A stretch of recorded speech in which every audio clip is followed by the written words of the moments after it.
ఓం అవినయమపనయ విష్ణు దమయ మనశ్శమయ విషయ మృగతృష్ణ భూతదయాం విస్తారయ తారయ సంసార సాగరతః. భాగవత ఆణిముత్యాలు అన్న ధారావాహికలో భాగంగా ఈరోజు మనం అక్రూరుని జీవితం ద్వారా వందన భక్తి అనే విషయాన్ని గురించి తెలుసుకుందాం. భక్తి నవవిధాలు అని ప్రహ్లాదుడు అంటాడు. శ్రవణం, కీర్తనం, స్మరణం, పాదసేవనం, వందనం, అర్చనం, దాస్యం, సఖ్యం, ఆత్మనివేదనం అని. వీటిలో అక్రూరుని జీవితం వందన భక్తికి దృష్టాంతంగా నిలుస్తుంది. వందనం అంటే భగవంతుని విగ్రహానికి, చిత్రానికి లేదా మానసిక మూర్తికి శారీరకంగా లేదా మానసికంగా శ్రద్ధాపూర్వకంగా సాష్టాంగ ప్రణామం చేయడం, ప్రార్థన స్తోత్రాల ద్వారా స్తుతించడం, అలా చేస్తూ భగవంతుని ప్రేమలో ముగ్ధులు కావడాన్ని వందన భక్తి అంటారు. మనము నిత్య జీవితంలో దేవుడి ముందు కానివ్వండి, గురువుల ముందు కానివ్వండి ఎన్నో నమస్కారాలు పెడుతుంటాం. అక్రూరుని నమస్కారం వెనుక ఎంత భక్తి ఉందో చూస్తే మనకి ఈ వందన భక్తి మహత్వం అర్థమవుతుంది. కనుక వందనం అంటే శారీరక నమస్కారమే కాదు, వినయం, కృతజ్ఞత, భగవత్ శక్తిని గుర్తించిన విస్మయం, అన్నిటిని మించి శరణాగతి భావం ఉంటాయి. అక్రూరుని జీవితంలోకి వస్తే, అక్రూరుడు వరుసకి కృష్ణుడి మామ అవుతాడు. కంసుడి పాలనలో ఉన్నాడు. అయినా కూడా పేరుకి తగ్గట్టు అతడు క్రూరత్వం లేనివాడు, భక్తిభావం కలవాడు. కంసుడు మనకి తెలుసు, ఎంతోమంది రాక్షసుల్ని మారువేషంలో పంపించి కృష్ణుణ్ణి చంపడానికి ఎన్నో ప్రయత్నాలు చేశాడు. ఎప్పుడైతే అతని ప్రయత్నాలన్నీ విఫలమయ్యాయో చివరి ప్రయత్నంగా ఏమనుకున్నాడు, కృష్ణుని మధురకి తీసుకొచ్చి కువలయాపీడ అనే భయంకరమైన ఏనుగుతో కానీ, చాణూర ముష్టికల ద్వారా మల్ల యుద్ధం పేరుతో కానీ చంపించాలని పన్నగం పన్నాడు. అందుకోసమని ధనుర్యాగం పేరుతో కృష్ణ బలరాములను మధురకి తీసుకురమ్మని అక్రూరుణ్ణి గోకులానికి పంపాడు. ఈ కంసుడు చేసే ప్రయత్నం అది విఫల ప్రయత్నం అని అక్రూరుడికి తెలుసు. కానీ రాజాజ్ఞ పాటించక తప్పదు. అందుకే అన్నాడట, నువ్వు మృత్యుముఖం నుండి తప్పించుకోవడానికి చేస్తున్న ఆలోచన బాగానే ఉంది, కానీ ప్రయత్నం చెయ్యడం వరకే మన వంతు. ఫలాన్ని నిర్ణయించేది దైవం. సిద్ధ్యసిద్ధ్యో సమం కుర్యాత్ దైవం హి ఫల సాధనం అన్నాడు. ప్రయత్నం ఫలించినా ఫలించకపోయినా దాన్ని సమభావంతో తీసుకోవాలి. ఇంకా అంటున్నాడు, మనోరథాన్ కరోత్యుచ్చైర్జనో దేవహతానపి యుజ్యతే హర్షశోకాభ్యాం తథాప్యాజ్ఞాం కరోమితే. దైవానుగ్రహానికి నోచుకోని వారు కూడా పెద్ద పెద్ద పగటి కలలు కంటూ ఉంటారు. తమ కళ నెరవేరితే సంతోషిస్తారు, లేకపోతే శోకమగ్నులవుతారు. కనుక ప్రయత్నం చేసేవరకే మనవంతు అని అంటున్నాడనమాట. ఏదేమైనా నీ ఆజ్ఞను తప్పక పాటిస్తానని చెప్పి అక్రూరుడు రథంలో బయలుదేరాడు. మరొక పక్క అక్రూరుడికి కృష్ణ దర్శన భాగ్యం కలుగుతుందని ఎంతో ఆనందంగా ఉంది. ఆయన ఏం చేస్తున్నాడు, గచ్చన్ పతి మహాభాగో భగవతి అంబుజేక్షణే భక్తిం పరాముపాగత ఏవమైతద్ అచింతయత్. ఆయన మధుర నుంచి గోకులానికి రథంలో వెళ్తూ ఉన్నాడు. ఎలా వెళ్తున్నాడు, భక్తి పారవశ్యంలో వెళ్తూ ఇలా ఆలోచిస్తున్నాడట. ఆ దృశ్యాన్ని శ్రీమద్ భాగవతం దశమస్కంధం కళ్ళకు కట్టినట్లు వర్ణిస్తుంది. కిం మయా ఆచరితం భద్రం కిం తప్తం పరమం తపః వా అథాప్యర్హతే దత్తం యద్రక్ష్యాం యద్య కేశవం. నేనేం పుణ్యం చేసుకున్నానో, ఏమి గొప్ప తపం చేశానో, ఏ దాన ధర్మాలు ఆచరించానో, కానీ ఈరోజు నాకు శ్రీకృష్ణుని దర్శించే అదృష్టం వరించబోతోంది. లేకుంటే నా వంటి పామరుడికి ఆ పరమపురుషుడి దర్శనం కలగటం ఏంటి? మళ్ళీ అంటున్నాడు, అయినా నేను అలా ఎందుకు అనుకోవాలి, నేను అధముడిని కావచ్చు, అయినా కూడా నాకు కృష్ణ దర్శనం కలుగుతుంది. ఎందుకంటే కాల ప్రవాహంలో అందరూ కొట్టుకుపోతుంటారు. అయితే ప్రతి ఒక్కరూ ఎక్కడో ఒక చోట ఇది నదిని తరించకుండా ఉండరు. అంటే అందరికీ ముక్తి ఉంటుంది, అయితే ముందు ప్రయత్నం చేసిన వారికి ముందు ఉంటుంది. మనకి వచ్చిన అవకాశాలని సద్వినియోగం చేసుకోవడంలో ఉంటుంది. ఇక్కడ అక్రూరుడికి కృష్ణుని కలిసే అవకాశం వచ్చినప్పుడు అతడు వెంటనే దాన్ని సద్వినియోగం చేసుకున్నాడు అంటున్నాడు. అందుకే కంసుడు నాకు ఈ పని అప్పగించి గొప్ప మేలు చేశాడనే చెప్పాలి. ఈ వంకతో నేను శ్రీకృష్ణునిగా అవతరించిన శ్రీహరి పాదపద్మాల్ని దర్శించగలుగుతాను. ఆ శ్రీహరి పాదపద్మ కాంతిని ఆశ్రయించి ఎంతోమంది అజ్ఞానమనే చీకటిని ఛేదించుకొని దాటిపోయారు. బ్రహ్మ, శంకరుడు, లక్ష్మీదేవి, మహామునులు, భక్తులు అందరూ కూడా ఆ పవిత్ర పాదపద్మాల్ని ఆరాధిస్తుంటారు. అటువంటి పవిత్ర పాదపద్మాలతో శ్రీకృష్ణుడు ఇక్కడ ఏం చేస్తున్నాడు? తన అనుచరులైన గోపాలులతో గోవులు మేస్తూ బృందావనంలో తిరుగుతున్నాడు. ఆ బృందావన భూమి ఎంత ధన్యమైనది!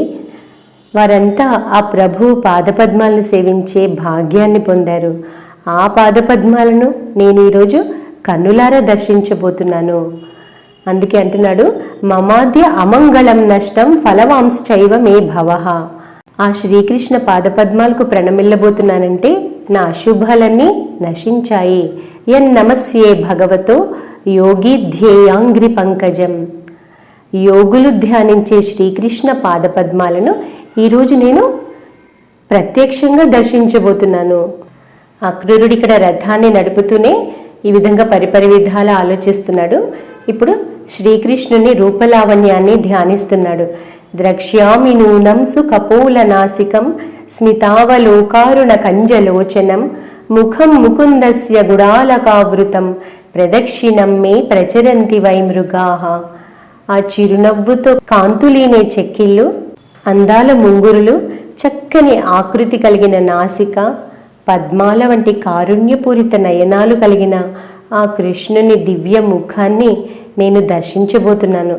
నా చుట్టూ ఈ లేళ్ళు ప్రదక్షిణపూర్వకంగా తిరుగుతున్నాయి. ఇదెంతో శుభసూచకం అనిపిస్తోంది. నాకు కృష్ణ దర్శనం తప్పకుండా కలుగుతుంది. తంతు అద్య నూనం మహతాం గతిం గురుం త్రైలోక్యకాంతం దృశిమన్మహోత్సవం రూపం దధానం శ్రియ ఈప్సితాస్పదం ద్రక్ష్యే మమాసన్ ఉషస సుదర్శనాః. ముల్లోకాల్లోకెల్లా నయనానందకరం ఆ శ్రీకృష్ణుని సౌందర్యం. సజ్జనుల ధ్యేయ వస్తువు ఆయన రూపం. లక్ష్మీదేవి ఆశ్రయస్థలం ఆయన పాదారవిందాలు. అటువంటి శ్రీకృష్ణుని చూడబోతున్న ఈ ఉదయం ఎంతో మంగళకరమైనది. అథావరూఢ సపదీశయో రథాత్ ప్రధాన పుంసోశ్చరణం స్వలబ్ధయే ధియా ధృతం యోగిభిరప్యహం ధ్రువం నమస్య ఆభ్యాం చ సఖీన్ వనౌకసః. ఆ కృష్ణుని దర్శన భాగ్యం కలగగానే నేనేం చేస్తాను? వెంటనే రథం నుండి దిగి ఆ చరణ కమలాలకి ప్రణమిల్లుతాను. మహాయోగులు సైతం ఆ పాదపద్మాలని తమ ధ్యానంలో మాత్రమే దర్శించగలుగుతారు. నేను ఈరోజు ఆ పాదపద్మాల్ని ప్రత్యక్షంగా దర్శించి వాటిని స్పర్శించి సాష్టాంగ నమస్కారం చేస్తాను. అంతేకాదు వారి మిత్రులైన ఆ గోపాలులకు కూడా నమస్కరిస్తాను. కథామృత రచయిత మహేంద్రనాథ్ గుప్తా కామర్పుకూర్కి వెళ్ళినప్పుడు అక్కడ ఒక పిల్లిని చూసినప్పుడు కూడా దానికి నమస్కారం చేసేవారట. ఎందుకంటే అది తన ఇష్టదైవం పుట్టిన గ్రామంలోని పిల్లి అని చెప్పి, అంటే భక్తుని భావం అలా ఉంటుంది. ఇక్కడ అక్రూరుడు అంటున్నాడు, అప్యంగిరి మూలే పతితస్య మే విభు శిరస్య ధాస్యన్ నిజహస్త పంకజం దత్తాభయం కాలభుజాంగరంహస ప్రోద్వేజితానాం శరణైషినాం రుణాం. నేను ఆ కృష్ణుని సన్నిధిలో ఆయన పాదాల వద్ద సాగిలపడ్డప్పుడు ఆ పురుషోత్తముడు తన హస్తాన్ని నా శిరస్సుపై ఉంచి తప్పక అభయమిస్తాడు. ఆ దివ్య హస్తం ఎలాంటిదంటే అనుక్షణం వేగంగా వెంటాడే మృత్యువు అనే సర్పధాటికి తపిస్తూ శరణుజొచ్చే భక్తుల భయాన్ని తొలగిస్తుంది ఆ దివ్య హస్తం. పూర్వం ఇంద్రుడు, బలిచక్రవర్తి ఈ హస్తాలలోనే పూజాద్రవ్యాలు సమర్పించి ముల్లోకాధిపత్యం పొందారు. సౌగంధిక పుష్పం వలె పరిమళ భరితమైన ఈ కరస్పర్శే గోపాంగనల బడలిక తొలగించింది. ఆ దివ్య హస్తాన్ని ఈరోజు ప్రభు నా తలపై ఉంచుతాడు. ఇక్కడ అక్రూరుడు కంసుని దూతగా వెళ్తున్నాడు. అయినా కూడా శ్రీకృష్ణుడు తన అభయహస్తాన్ని తన శిరస్సుపై ఉంచుతాడు అన్న విశ్వాసంతో ఉన్నాడు. అందుకే అంటున్నాడు, నేను కంసుని దూతగా వెళ్తున్నాను. కంసుడు ఇప్పటికే ఎంతోమంది రాక్షసులను కృష్ణుని చంపడానికి పంపాడు. ఇప్పుడు ధనుర్యాగం పేరుతో పిలుస్తున్నాడు అంటే అది మరో కుతంత్రం అని చెప్పకపోయినా కూడా ఎవరికైనా తెలిసిపోతుంది. అయినా కూడా కృష్ణుడికి నా పట్ల శత్రుభావం ఉండదు. ఎందుకు అంటే ఆయన సర్వాంతర్యామి. నా మై యుపైష్యతి అరిబుద్ధిమచ్యుత కంసస్య దూత ప్రహితోపి విశ్వదృక్ యోంతర్బహిశ్చేతస ఏతదీహితం క్షేత్రజ్ఞైక్ష్యత్యమలేన చక్షుష. తన పట్ల వైరభావం గల కంసుడు పంపగా వచ్చిన దూత అని గ్రహించిన ఆ స్వామికి నాపై శత్రుభావం ఏమాత్రం ఉండదు. ఎందుకు అంటే భగవంతుడు సర్వసాక్షి, హృదయాంతర్యామి, సత్ అసద్భావాలను గుర్తించే క్షేత్రజ్ఞుడు. నేను బాహ్యంగా కంసుని దూతనైతేనేంటి, త్రికరణ శుద్ధిగా ఆ మహాత్ముని పరమ భక్తుణ్ణి. కాబట్టి ఆయన నా మీద లేనిపోని సందేహాలు పెట్టుకోడు, నన్ను అనుగ్రహ బుద్ధితోనే చూస్తాడు అంటున్నాడు. ఇంకా అంటున్నాడు, అప్యంగిరి మూలే అవహితం కృతాంజలిం మామీక్షిత సస్మిత మాద్రయాదృశ సపద్యపధ్వస్త సమస్త కిల్బిషో ఓఢాముదం వీత విశంక ఊర్జితాం. నేను అంజలి ఘటించి వినమ్రంగా ఆ స్వామి పాదాల చెంత మోకరిల్లుతాను. అప్పుడు ఆయన ఏం చేస్తాడు, దరహాసంతో దయార్ద్ర హృదయంతో తన చల్లని చూపులను నాపై ప్రసరింపచేస్తాడు. అప్పుడు నా పాపాలన్నీ నశించిపోతాయి. నేను నిస్సందేహంగా ఆనందంలో మునిగిపోతాను. వందన భక్తిలో శరణాగతి ముఖ్యమని చెప్పుకున్నాం కదా. ఆ శరణాగతిలో ముఖ్యమైన అంశం ఏంటి అంటే భగవంతుడు నన్ను రక్షిస్తాడన్న విశ్వాసం. ఈ శరణాగతి 6 విధాలుగా ఉంటుంది అంటారు. అనుకూలస్య సంకల్పం, ప్రతికూలస్య వర్జనం, రక్షిష్యతీతి విశ్వాసో, గోప్తృత్వ వరణం తథా, ఆత్మనిక్షేప కార్పణ్యే షడ్విధా శరణాగతి. శరణాగతిలోని 6 అంగాలు ఏవంటే అనుకూలస్య సంకల్ప, భగవంతుని సంతోషపెట్టే లేదా భక్తికి అనుకూలమైన వాటిని మాత్రమే సంకల్పించడం. అంటే ఆధ్యాత్మిక పురోగతికి తోడ్పడే అవకాశాలని సద్వినియోగం చేసుకోవాలి. అంటే భక్త సాంగత్యం, తీర్థ సందర్శనం, జపధ్యానాలు, శాస్త్రాధ్యయనం, ఉత్సవాలను జరుపుకోవడం, వీటి ద్వారా భక్తి పెరుగుతుంది. కాబట్టి ఆ అవకాశాలు ముందుకొచ్చినప్పుడు సద్వినియోగం చేసుకోవాలి. తర్వాత ప్రతికూలస్య వర్జనం, అంటే భక్తికి ప్రతికూలమైన వాటినన్నిటినీ విడిచిపెట్టడం. స్వామి వివేకానంద అన్నారు, నిన్ను భౌతికంగా, మానసికంగా, ఆధ్యాత్మికంగా బలహీనపరిచే విషయాలను విషంగా భావించి త్యజించు. 3వది రక్షిష్యతీతి విశ్వాస, భగవంతుడు నన్ను రక్షిస్తాడు, భగవంతుడు మాత్రమే నన్ను రక్షించగలడు అన్న విశ్వాసం. ఇక్కడ అక్రూరుడు కంసుని దూతగా వెళ్తున్నాడు. కంసుడు శ్రీకృష్ణుని విరోధి అయినా కూడా భగవంతుడు సర్వాంతర్యామి కనుక నా నెపమెంచక నన్ను రక్షిస్తాడు అన్న విశ్వాసం అక్రూరుడికి ఉండింది. ఇక 4వది గోప్తృత్వ వరణం, భగవంతుణ్ణి రక్షకుడిగా స్వీకరించడం, ఆయన్ను ప్రార్థించడం. 5వది ఆత్మనిక్షేప, అంటే భగవంతుడికి తన్ను తాను పూర్తిగా సమర్పించుకోవడం. 6వది కార్పణ్యం, అంటే వినమ్రత, భక్తుడినన్న అహంకారం కూడా ఉండదట. నేను దీనాతి దీనుణ్ణి అన్న భావం ఉంటుంది నిజమైన భక్తులలో. ఒకసారి శ్రీరామకృష్ణుల సమక్షంలో కేశవ చంద్రసేన్ భక్తులు ఆయన్ను పొగుడుతున్నారు. మీరు సాక్షాత్తు చైతన్యదేవులు, ప్రతాప్ అద్వైతాచార్యులు అని. అక్కడున్న భక్తులు ఎవరో కేశవుని అడిగారు, అయితే శ్రీరామకృష్ణులు ఎవరు అని. కేశవ్ అన్నాడు, మీరే ఆయన్ని అడగండి అని. అయితే శ్రీరామకృష్ణులు వెంటనే సమాధానం ఇచ్చారట, నేను వారి దాసానుదాసుణ్ణి అని. భక్తుడి లక్షణాల్లో ఒకటి ఈ అహంకార శూన్యత. రక్షిష్యతీతి విశ్వాస అని చెప్పుకున్నాం కదా. ఇక్కడ అక్రూరుడు అంటున్నాడు, నేను ఆ మహాత్ముడి వంశానికి చెందినవాణ్ణి, ఆయనే నాకు పరమ దైవం. కాబట్టి నేను ఆయన పాదాలపై వ్రాలగానే ఆయన నన్ను తన దీర్ఘ బాహువులతో అక్కును చేర్చుకుంటాడు. అప్పుడు నేను పునీతుణ్ణవుతాను, నా కర్మ బంధాలన్నీ నశిస్తాయి. నేను చేతులు జోడించి స్వామి ముందు నుంచొని ఉంటాను. అప్పుడు స్వామి నాయనా అక్రూరా అని నన్ను సంబోధిస్తాడు. ఆయన అనుగ్రహం పొంది నా జన్మ సార్థకమవుతుంది. నిజానికి భగవంతుని ప్రేమకు నోచుకోని వాడి జన్మ వృధానే అవుతుంది. నోచుకున్న వాడి జన్మ మాత్రమే ధన్యమవుతుంది. భగవంతుని ప్రేమ పొందడమే జీవితంలో విలువైన వస్తువు అని గ్రహించినప్పుడే మనకి ఆధ్యాత్మిక జీవితం అన్నది ప్రారంభమవుతుంది. ఇక్కడ అక్రూరుడు ఇంకా తన్మయుడై శ్రీకృష్ణుని ధ్యానిస్తూ ఇలా పరిపరి విధాల ఆలోచిస్తూ రథంలో గోకులానికి చేరేటప్పటికీ సూర్యాస్తమయమైందట. ఆ గోకులం చేరగానే అతను అక్కడ ఏం చూశాడు, ధూళిలో శ్రీకృష్ణుని పాదముద్రలు కనిపించాయట అతనికి. వాటిలో పద్మం, అంకుశం వంటి దివ్య చిహ్నాలున్నాయి. ఏ చిహ్నాలు గల పాదరేణువుల్ని నిత్యం దేవతలు శిరస్సును స్పర్శించి పరవశించిపోతుంటారు, అటువంటి పద చిహ్నాలని అక్రూరుడు దర్శించాడు అంటుంది భాగవతం. వాటిని దర్శించిన వెంటనే ఏమైంది, అక్రూరునిలో ఆనందోత్సాహాలు పొంగి పొర్లాయి. భక్తి పారవశ్యంలో రోమాలు నిక్కపొడుచుకున్నాయి. కళ్ళ వెంట ఆనంద భాష్పాలు రాలుతున్నాయి.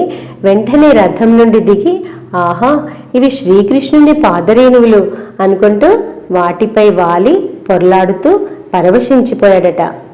ఇక్కడ భాగవతం అంటుంది, మనిషి అన్నాక దంభ భయ దుఃఖాలను వీడి భగవంతుని పవిత్ర చరిత్రను వినడం, కీర్తించడం, ఆ స్వామి స్వరూపాన్ని చిహ్నాలను దర్శించడం, పారవశ్యం పొందడం, ఇదే కదా జీవిత పరమార్థం. దీనిలోనే కదా జన్మ సార్థకత. ఇక్కడ అక్రూరుడు అటువంటి పారవశ్య స్థితిని పొందాడు అని. ఆ అక్రూరుడు గోకులంలో ప్రవేశించినప్పుడు శ్రీకృష్ణ బలరాముల్ని ఏ విధంగా దర్శించాడు అన్న విషయాన్ని భాగవతం ఇలా వర్ణిస్తోంది. దదర్శ కృష్ణం రామం చ వ్రజే గోదోహనం గతౌ. కృష్ణ బలరాములిద్దరూ ఏం చేస్తున్నారు, గోశాలలో పాలు పితుకుతూ కనిపించారట. పీత నీలాంబరధరవు. శ్రీకృష్ణుడి పీతాంబరాన్ని, బలరాముడు నీలాంబరాన్ని ధరించి ఉన్నాడు. శరదంబురుహే క్షణవు. వారి కళ్ళు శరత్కాలంలో బాగా వికసించిన కమలాల వలె మనోహరంగా ఉన్నాయి అని. కిశోరౌ శ్యామల శ్వేతౌ శ్రీనికేతౌ బృహద్భుజౌ సుముఖౌ సుందరవరౌ బలద్విరద విక్రమౌ. ఇద్దరు కైశోరంలో ఉన్నారు. వారి బాహువులు బలిష్టంగా దీర్ఘంగా కాంతిమంతంగా ఉన్నాయి. వారి ముఖ శోభ అపూర్వంగా ఉంది. వారి నడక ఏనుగుగున్నల నడకను తలపించేలా ఉంది. వారి చిరునవ్వులు అద్భుతంగా ఉన్నాయి. వారి చూపుల్లో కరుణ తొణికిసలాడుతోంది. ధ్వజ వజ్ర అంకుశ పద్మం మొదలైన చిహ్నాలతో విలసిల్లే వారి పాదాలు వ్రజభూమిని శోభిల్ల చేస్తున్నాయి. వారు స్నానం చేసి శుభ్రమైన వస్త్రాలు ధరించి సుగంధ లేపనాలు పూసుకొని ఉన్నారు. ప్రధాన పురుషౌ ఆద్యౌ జగద్ధేతు జగత్పతి అవతీర్ణౌ జగత్యర్థే స్వాంశేన బలకేశవౌ. వారిరువురు కూడా జగద్రక్షణార్థం తమ విశిష్ట అంశాలతో అవతరించిన పురుషోత్తములు, జగత్తు యొక్క సృష్టి స్థితిలయ కారకులు, జగన్నాథులు. వారి దేహకాంతి ఎలా ఉంది అంటే ఇంద్రనీలాద్రిలాగా రజవత్త పర్వతంలాగా విరాజిల్లుతోంది. దశ దిశల చీకట్లు పారద్రోలేలా ఉంది అని. భగవద్దర్శనాహ్లాద బాష్ప పర్యాకులేక్షణ పులకాంచితాంగ ఔత్కంఠ్యాత్ స్వాఖ్యానే న అశకన్ నృప. వారిని దర్శించగానే అక్రూరునిలోని ప్రేమ పరవళ్ళు తొక్కింది. ఆనంద పారవశ్యంలో విహ్వలుడయ్యాడు. ఆ తర్వాత వారి చరణాలపై వాలి సాష్టాంగ నమస్కారం చేశాడు. భగవద్దర్శనం పొందిన ఆనందంలో అతని దేహం పులకితమైంది. నేత్రాలు ఆనందాశ్రువులతో నిండిపోయాయి. ఆ ఉత్కంఠలో వారికి తన పరిచయాన్ని ఇవ్వడం కూడా మర్చిపోయాడట. నేను ఫలానా అక్రూరుణ్ణి కంసుడు పంపగా వచ్చాను మొదలైన విషయాన్ని చెప్పడం మర్చిపోయాడు.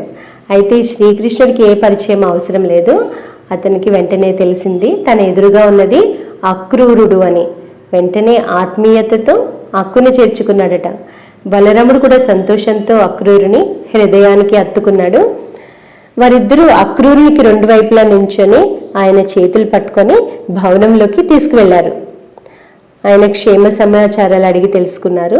స్వాగత మర్యాదలు చేసి ఉన్నతాసనంపై కూర్చోపెట్టారు. పాదాలు కడిగి మధుపర్కం సమర్పించారు. అతిథి సత్కారాలు చేశారు. గోదానం చేశారు. బడలిక తొలగేలా పాదసేవ చేశారట. ఆ తర్వాత షడస్రూపేతమైన భోజన పదార్థాలని నివేదించారు. అక్రూరుడు తృప్తిగా భుజించాక తాంబూలం సమర్పించి సుగంధ పుష్పమాలతో అలంకరించారట. నందుడు కూడా అక్రూరుని క్షేమ సమాచారాలు అడిగాడు. కంసుని పాలనలో మీరంతా ఎలా ఉన్నారు? కంసుడు నిజంగా కటిక దుర్మార్గుడు, స్వార్థపరుడు. సొంత సోదరికి పుట్టిన పసికందుల్ని ఆమె వేడుకున్నా పట్టించుకోకుండా పరిమార్చాడు. ఇక అతని పాలనలో మీరు కుశలంగా ఉన్నారా అని అడగడం కూడా తప్పే అని అన్నాడట నందుడు. ఇక్కడ శుకుడు అంటున్నాడు, అక్రూరుడు మార్గమధ్యంలో ఏ విధంగా తలపోశాడో అదేవిధంగా తన మనోరథాలన్నీ తీరాయి అని అతడు భావించాడు అని. కిం అలభ్యం భగవతి ప్రసన్నే శ్రేణికేతనే తథాపి తత్పరారాజన్ నహి వంచంతి కించన. పరీక్షిన్ మహారాజా, సాక్షాత్తు భగవంతుడు ప్రసన్నుడైనప్పుడు ఇక లభ్యం కాని వస్తువు అంటే ఏముంటుంది? అయినా కూడా భక్తులు ఎప్పుడు కూడా లౌకిక సుఖాలకు వస్తువులకు ఎప్పుడు ఆశపడరు. భగవద్దర్శన ఆనందం పొందిన వారికి లౌకిక సుఖాలన్నీ తుచ్చంగా తోస్తాయి అని. ఇక్కడ సాయంకాలం భోజనం అయిన తర్వాత శ్రీకృష్ణుడు మళ్ళీ అక్రూరుని వద్దకు వచ్చి సంభాషణ ప్రారంభించాడు. మీ ప్రయాణం సుఖంగా సాగిందా? మీకు హృదయపూర్వకమైన స్వాగతం. మీరందరూ క్షేమమే కదా? మధురలో మన బంధువులు ఆత్మీయులు అందరూ కుశలంగా ఉన్నారా? కంసుడు వారిని బాధించట్లేదు కదా? కంసుడు వరుసకు మాకు మేనమామి అయినా అతడెన్నడూ మా క్షేమం కోరలేదు. అతడు వంశానికి ఒక మచ్చలాగా తయారయ్యాడు. నేను ఎప్పటి నుంచో మన బంధువులందరినీ దర్శించాలనుకుంటున్నాను. నా అదృష్టం కొద్దీ నీ రాకతో ఆ కోరిక తీరబోతోంది.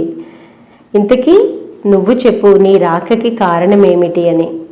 అప్పుడు అక్రూరుడు వివరంగా కంసుని క్రూర కర్మలన్నీ వివరించి చెప్పాడు. చివర్లో ధనుర్యాగం నెపంతో మిమ్మల్ని ఇద్దరిని మధురకి తీసుకురమ్మని నన్ను పంపాడు అని చెప్పాడట. శ్రీకృష్ణ బలరాములు ఇద్దరు నవ్వుతూ ఈ కంసుని ఆదేశాన్ని తమ తండ్రి అయిన నందుడికి తెలియచేశారు. నందుడు వెంటనే గోకులంలో చాటింపు వేయించాడు. ఆవు పాలు, పెరుగు, వెన్న, నెయ్యి మొదలైన వాటిని సమకూర్చండి. రాజుకి కానుకగా సమర్పించడానికి ఉత్తమ వస్తువులు సేకరించి ఎడ్ల బండ్లపై చేర్చండి.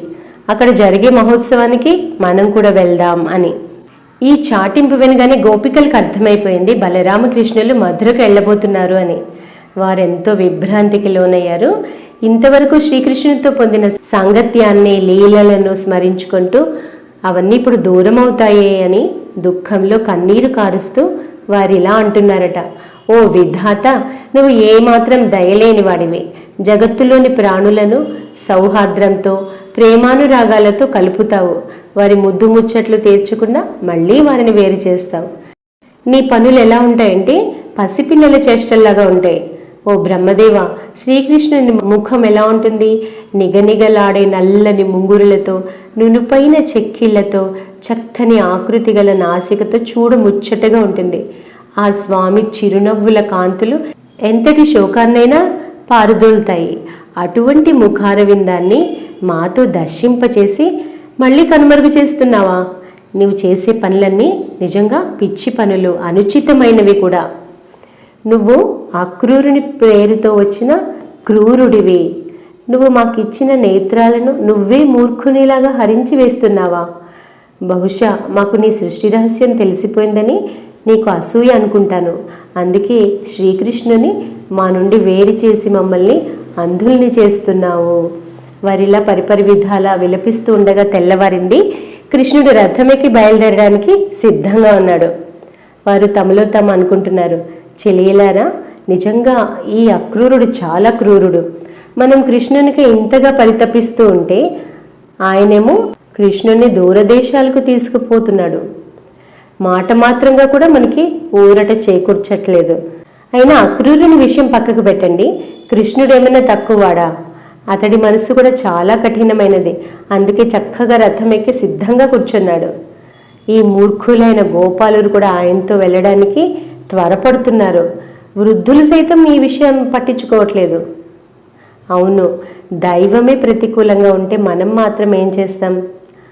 కానీ చెలియలారా, శ్రీకృష్ణుని సాంగత్యం లేకుండా మనం ఒక్క క్షణమైనా నిలవలేం. కనుక మనమే ఆ మాధవుని వద్దకు వెళ్ళి ఆ స్వామి ప్రయాణం ఆపడానికి ప్రయత్నిద్దాం. మన బంధువులు, కుల వృద్ధులు ఏం చేస్తారో చూద్దాం అనుకున్నారట. శుకుడు అంటున్నాడు, ఇంతవరకు గోపికలు కృష్ణుని సాంగత్యంలో మైమరచి ఉండేవారు. అతనిప్పుడు దూరమవుతున్నాడని చూసి గోవింద, దామోదర, మాధవ అంటూ కన్నీరు మున్నీరుగా బిగ్గరగా ఏడుస్తున్నారు. ఇంతలో అక్రూరుడు రథం నడపడం ప్రారంభించాడు. నందాది గోపాలురు కూడా కుండల్లో పాలు, పెరుగు, వెన్న మొదలైన పదార్థాలు, ఇతర కానుకలు కూడా తీసుకొని అక్రూరుని రథం వెనకే బండ్లలో ప్రయాణమయ్యారు. గోపికలు కూడా వెనకే నడుచుకుంటూ రావడం చూసి శ్రీకృష్ణుడు చేతి సంజ్ఞలతో వారిని నివారించాడు. దూతల ద్వారా అనురాగపూరిత వచనాలను తెలియచేశాడు. వారికి ధైర్యాన్ని కలగజేశాడట. గోపికలు మాత్రం శ్రీకృష్ణుని రథ పతాకం కనిపించేంత వరకు, ఆ రథాన్ని నడిపే గుర్రాల గిట్టల తాకిడికి చెలరేగిన ఆ దుమ్ములు కనిపించేంత వరకు వారు ప్రతిమల్లాగా అలాగే చూస్తూ నుంచుండిపోయారట. వారి మనసులు మాత్రం శ్రీకృష్ణుని అనుసరిస్తూనే ఉన్నాయి. ఇక్కడ మరొక అద్భుత దృశ్యాన్ని భాగవతం వర్ణిస్తోంది. అక్రూరుడు రథంపై వాయు వేగంతో కదులుతూ కాళిందీ నదీ తీరానికి చేరాడు. బలరామకృష్ణులు అక్కడ రథం దిగి నదీ జలాన్ని సేవించి మళ్ళీ రథాన్ని ఎక్కి కూర్చున్నారు. అక్రూరుడు నది వద్దకు వెళ్ళాడు మాధ్యాహ్నిక విధులు ఆచరించడానికి. నదిలోకి దిగగానే అతనికి బలరామకృష్ణులు నీటిలో కనబడ్డారట. అయ్యో, రథంలో ఉన్నవారు ఇక్కడికెలా వచ్చారు? ఇక్కడుంటే రథంలో లేనట్లే కదా అనుకుంటూ అతడు నీళ్ళల్లోంచి లేచి వచ్చి ఒడ్డున చూస్తే వారు రథంలోనే ఉన్నారు. అయితే నేను పొరబడ్డాను అనుకుని మళ్ళీ నీటిలోకి దిగాడట. మళ్ళీ వారు అక్కడ కనిపించారు. తర్వాత అతడు అక్కడ ఆదిశేషుని దర్శించాడు. ఆదిశేషుని ఒడిలో శ్రీమన్నారాయణుని గాంచాడు. అక్రూరుడు పరమానంద భరితుడయ్యాడు. భక్తితో పరవశించిపోయాడు. సంతోషంతో పులకిత గాత్రుడయ్యాడు. అతని కనుల వెంట ఆనంద భాష్పాలు జాలువారుతున్నాయి. ఆ నీటిలోనే అతను సాష్టాంగ నమస్కారం చేశాడు. వినమ్రతతో శ్రీహరిని స్తుతించాడట. ఈ పసిబాలురైన బలరామకృష్ణులు ఆ బలవంతులైన చాణూరు ముష్టికులతో ఎలా పోరాడుతారా అన్న శంక అక్రూరుడికి కలిగి ఉంటుంది. అందుకే శ్రీమన్నారాయణుని రూపంలో కృష్ణుడు దర్శనమిచ్చాడు అంటారు. ఏది ఏమైనా ఆయనకి సుదుర్లభమైన శేషతల్పశాయి శ్రీమన్నారాయణుని దర్శనం కలిగింది. శుకమహర్షి అంటున్నాడు, భూయ సమాహరత్ కృష్ణో నటో నాట్యమివ ఆత్మనః. రంగస్థలం మీద నటుడు ఏం చేస్తాడు? ఫలానా రూపాన్ని ప్రదర్శించి మళ్ళీ కనుమరుగైనట్లు ఇక్కడ భగవంతుడు మళ్ళీ అంతర్ధానమయ్యాడు. అక్రూరుడు ఆ తర్వాత నీటి నుండి బయటికి వచ్చి రథంలో కూర్చున్న బలరామకృష్ణులను చూశాడు. సంభ్రమాశ్చర్యాలతో కూడిన ఆయన ముఖాన్ని చూసి కృష్ణుడు అడిగాడట, నువ్వు భూతలంపై కానీ ఆకాశంలో కానీ నీటిలో కానీ ఏమైనా అద్భుత దృశ్యాలను చూసావా? విస్మయంతో కూడిన నీ ముఖాన్ని చూస్తుంటే అలా అనిపిస్తోంది అని. అక్రూరుడు అన్నాడట, శ్రీకృష్ణ, భూమిలో, గగనంలో, నీటిలో ఉండే అద్భుతాలన్నీ విశ్వరూపుడివైన నీలోనే ఉన్నాయి. నేను నిన్నే చూస్తున్నప్పుడు ఇక నేను చూడని అద్భుతాలేముంటాయి? అన్ని అద్భుతాల్లో నువ్వే ఉన్నప్పుడు నేను చూడదగిన ఇతర అద్భుతాలు ఏముంటాయి అని. అందుకే గీతలో అన్నారు, ఆశ్చర్యవత్ పశ్యతి కశ్చిదైనం ఆశ్చర్యవచ్చైన మన్యశృణోతి. ఆ భగవంతుని తత్వాన్ని ఎందరో ఆశ్చర్యంగా చూస్తారు. ఆ భగవత్ తత్వాన్ని ఆశ్చర్యగొలిపే విషయంగా జనులు వింటూ ఉంటారు. ఇక అక్రూరుడు రథాన్ని నడపడం ప్రారంభించాడు. ఇక్కడ అక్రూరుని జీవితం నుండి మనం నేర్చుకునే విషయాలు ఏమున్నాయి? అక్రూరుడు కంసుని పాలనలో ఉన్నాడు, కానీ అదేమీ అతని భక్తికి అడ్డు రాలేదు. అంటే మనం ఎక్కడ ఏ విధుల్లో ఉన్నా భగవంతుని తలుచుకోవడానికి ఏవీ అడ్డు రావు. కంసుని పాలనలో ఉంటూ కూడా కంస విరోధి అయిన శ్రీకృష్ణుని పట్ల అచంచలమైన భక్తి కలిగి ఉన్నాడు. అలాగే మనకి తప్పని పరిస్థితుల్లో విషయలోలుర సాంగత్యంలో ఉన్నా కూడా మన మనస్సులో భగవంతుని ఆలోచిస్తూ ఉంటే ఈ విషయలోలత్వం మనకి అంటదు. భక్తుని లక్షణాల్లో ముఖ్యమైనవి వినయం, అహంకార శూన్యత్వం. ఇక్కడ అక్రూరుడికి కంసుని దూతనన్న అహంకారం లేకపోవడమే కాదు, నేను భక్తుణ్ణి అన్న అహంకారం కూడా అతడిలో లేదు. నేను ఎప్పుడు ముక్తుడినవుతాను అని ఎవరో శ్రీరామకృష్ణుని అడిగినప్పుడు నేను అన్నది పోయినప్పుడు అని ఆయన క్లుప్తంగా జవాబిస్తారు. ఇక్కడ అక్రూరుడిలో కంసుని మెప్పించే ఉద్దేశం కానీ, నా భక్తిని గోకులవాసులు గమనించాలి అన్న విషయం కానీ అతనిలో లేవు. దాన్ని శరణాగతి 6 అంశాలలో కార్పణ్యం అన్నారు. మరొక చక్కటి గుణం నిర్భయత్వం. కంసుని దూతగా వెళ్తున్నాను అంటే నన్ను కూడా కృష్ణుడు సంహరిస్తాడు అని భయపడలేదు అక్రూరుడు. భక్తులలో ముఖ్య లక్షణం వారు ఎవరిని చూసి భయపడరు, వారు ఎవరిని భయపెట్టరు. ఈ అక్రూరుడిలో ఆ భగవద్ దర్శన వ్యాకులత కూడా చెప్పుకోదగ్గది. కంసుడు ఆయన్ను దూతగా గోకులం వెళ్ళమనగానే ఆయన మనసులో ఎంతో ఆనందం కలిగింది. రథంలో వెళ్తున్నంతసేపు భగవంతుడిని తలుచుకుంటూ ఆయన గుణగానాలే చేస్తూ ఎప్పుడెప్పుడు గోకులం వెళ్తానా అన్న ఆరాటంతో ప్రయాణం చేశాడు. ఆ తర్వాత భగవంతుడు అంతరంగాన్ని గ్రహిస్తాడు అన్న విశ్వాసం ఉంటుంది భక్తుడికి. భావగ్రాహి జనార్దన అంటారు. భగవంతుడు మన మాటలను చేతలను కాదు చూసేది, మన మనసులోని భావాన్ని గ్రహిస్తాడు. నేను కంసుని దూతనైనా కూడా శ్రీకృష్ణుడు నన్ను తప్పక స్వీకరిస్తాడు అన్న నమ్మకంతో అక్రూరుడు కృష్ణుడి దగ్గరికి వెళ్ళాడు. తర్వాత శరణాగతి భావం. శ్రీరామకృష్ణులు అంటారు, పిల్లికూన తల్లి ఎక్కడ పెడితే అక్కడే ఉంటుంది, నా బాగోగులు నా తల్లి చూసుకుంటుంది అన్న నమ్మకం దానికి ఉంటుంది. ఇక్కడ అక్రూరుడు కంసుని రాజ్యంలో ఉన్నప్పుడు కానీ, గోకులంలో ఉన్నప్పుడు కానీ, తిరిగి మధురకి వెళ్ళవలసి వచ్చినప్పుడు కానీ భగవంతునిపై శరణాగతి భావంతోనే నడుచుకున్నాడు. ఈ అక్రూర చరితాన్ని తెలుసుకొని మనం కూడా ఈ గుణాలను కొద్దిగానైనా అలవర్చుకునే ప్రయత్నం చేయాలి.